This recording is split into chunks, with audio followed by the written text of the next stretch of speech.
Hello friends, family, and internet strangers, Stephanie here, and this week's video is going to be a little bit different. This week it is not a what's for dinner, it's a what's for breakfast, what's for lunch, what's for snack. It is meal prep for a busy week.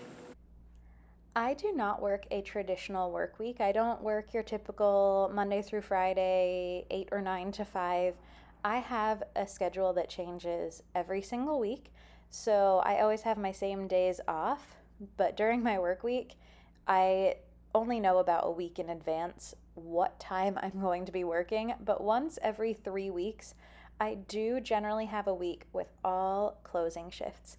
So that's not super late for me. We're not talking into the middle of the night, but it is at a time where it just eats my entire week because it's too early in the day to be productive beforehand, for me at least, and then too late into the evening to really accomplish anything afterwards, especially when I'm not eating dinner until 8:30, 9 o'clock at night sometimes if I decide to cook.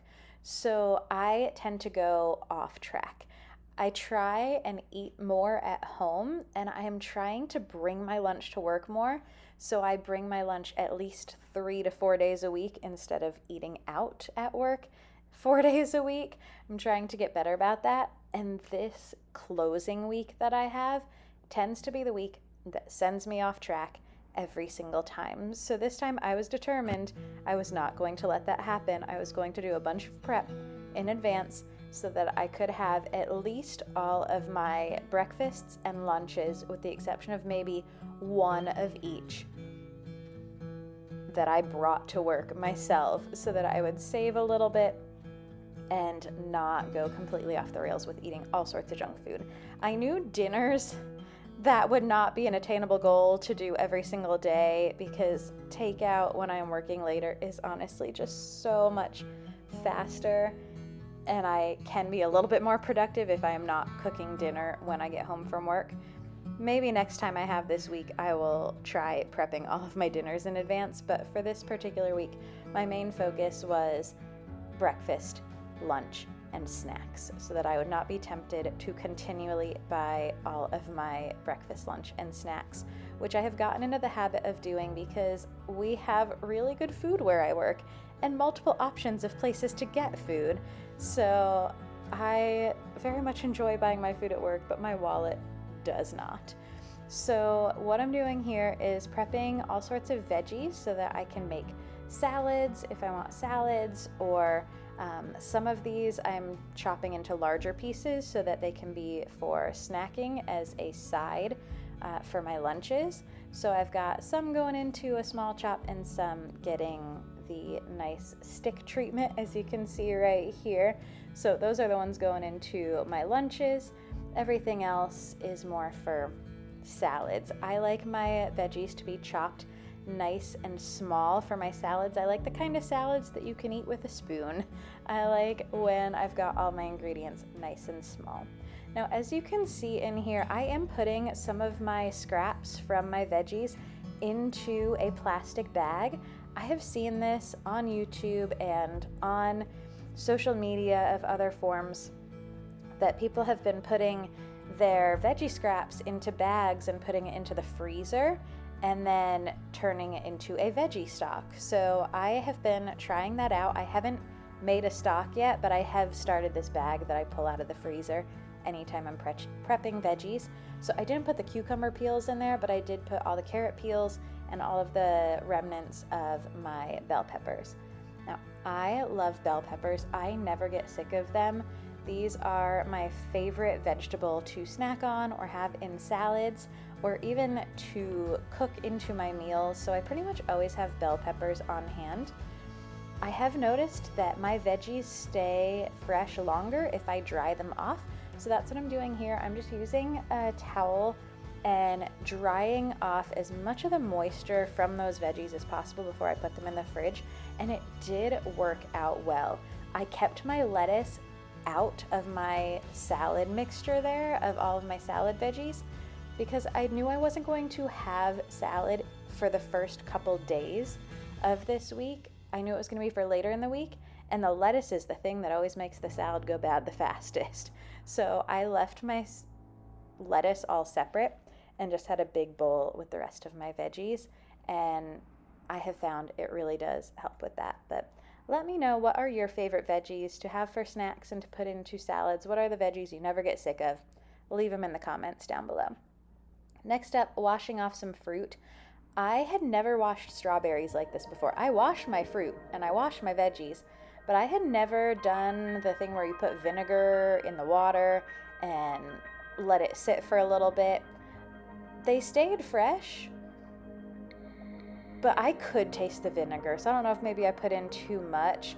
Let me know how you wash your fruit down below. If you are going to be one to use vinegar in it, how do you get it to not taste like vinegar? Because I feel like people are lying to me when they say they can't taste the vinegar.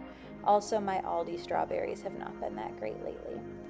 Next up, we're talking breakfast. So for breakfasts, I am making little sausage balls. It's got egg, baking mix. I had this keto version of Bisquick that I had found at Aldi, and it was fairly decent price, so I had decided to give that a try and see how it was.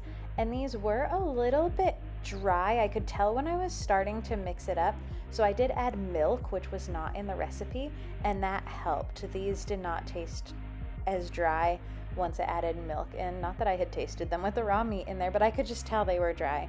And then when they were done cooking, they were not dry at all. So these tasted good. I will leave the recipe in the description box below, but it's essentially eggs, this baking mix, some milk, some cheddar cheese, and I added a few seasonings in there, a little bit of garlic salt, a little bit of onion powder, because I love onion powder in pretty much anything.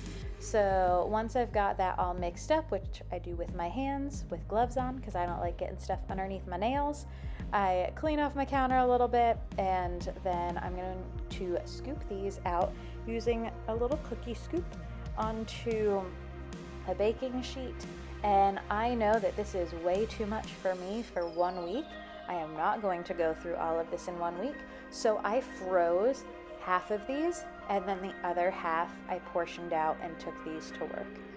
Now, as I mentioned, I have gotten into the habit of eating food from work far too often. It really doesn't help that I have a coffee shop right in the building that I work in, and I walk past said coffee shop dozens of times per day, and their snacks are really good, the coffee is really good, and the baristas are some of my absolute favorite people. So I have gotten into the habit of getting coffee and a snack pretty much every day, and all I have to do is walk up to the counter and any of the baristas will say, "Stephanie, you want your usual?" And I can't say no. And so I get into the habit of eating some sort of apple fritter or muffin or spinach croissant or bagel every day, and that's not the best habit to be in. Also, my coffee order is a sugary coffee order, so it's not great on the wallet or my health. So I decided breakfast and again lunch were going to be the main focuses of my prep here, and snacks, because it's really the snacks that I get at work. I am not a breakfast in the first thing in the morning person. I really can't eat breakfast until I've been awake for at least an hour, and I only wake up an hour before my shift starts because I don't live very far and I do not spend a ton of time getting ready in the morning. So I generally eat breakfast during that time. So these were really easy to pop into the microwave at work a little bit after I got there, and I could snack on them quickly, and if I got called away to do something, I could go back to them, and it was a nice mobile snack slash breakfast to have.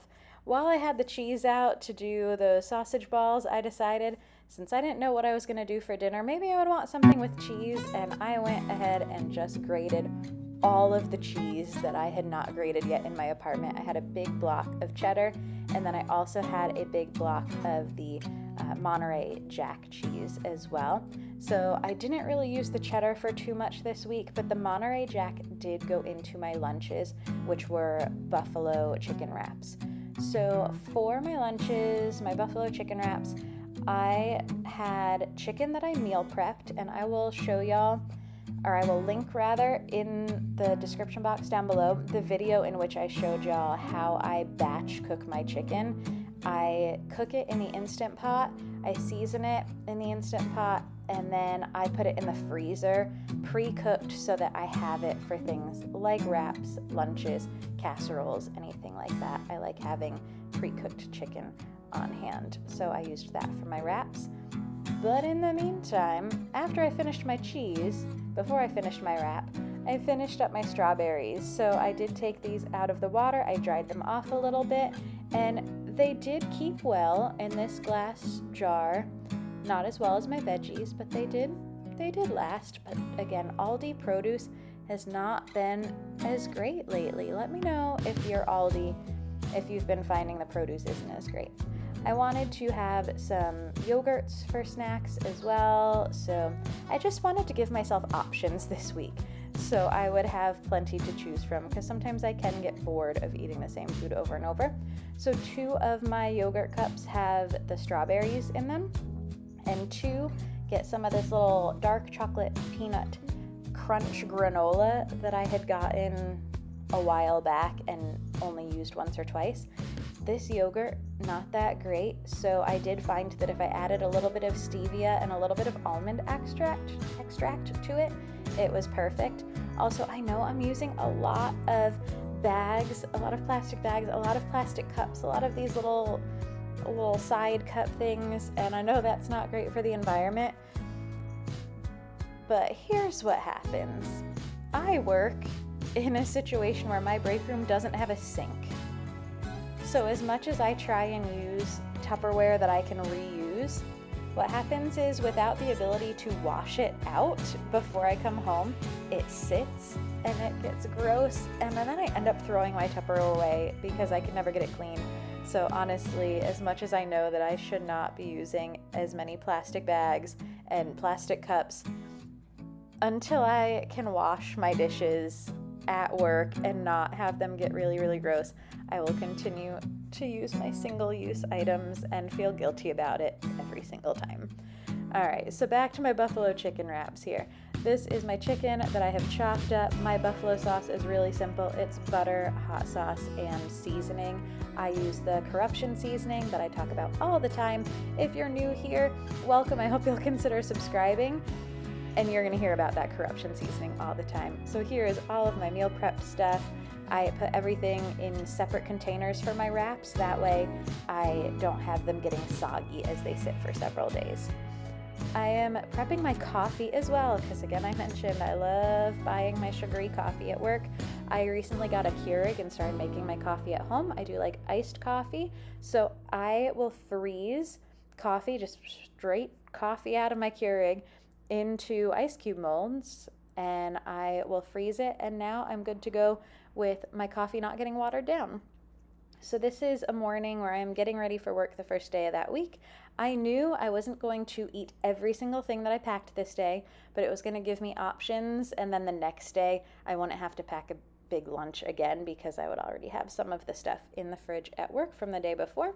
So I've got my chicken, my wrap. I had some of these little crunchy onion things, and I thought maybe those would go well in the buffalo chicken wrap as well. And then I've got my cup that has lettuce, cheese, and blue cheese dressing to make up my wrap. And then I put some yogurt in there, some of the sausage balls that I had portioned out. Now I put about 6 in a bag, and that would last me 2 days because I definitely didn't need 6 of these in one serving. And I also froze a bunch of those. I have some pistachios for a snack, and then I have a bottle of water with a flavor packet because again, I cannot rinse out my water bottle, so if I put a flavor packet in them, the flavor just stays there. And then I do drink regular water out of my normal Vampire Diaries sticker decked out regular water bottle. So I drink both flavored water and plain water throughout the day. Next up, I had also prepped my coffee. I had done several days worth of coffee and then my ice cubes. So I popped some of the ice cubes out, grab some of the coffee from the refrigerator. I use the zero sugar hazelnut flavored creamer from Kroger brand, and it is fantastic. A little bit of sugar-free mocha syrup, and I am good to go and ready for my long week. I hope y'all got some inspiration from this video on ways to make your life just a little bit easier through some meal prep. If you enjoyed this video, I hope you give it a thumbs up and hit that subscribe button down below if you haven't yet already. Thanks so much to everyone who has subscribed to my channel. I appreciate y'all so much. I will see y'all again in a few days for a new video. This one's going to be the monthly collab from Small Town 6 that I participate in pretty much every month now. So I'll have some new recipes for you in that one.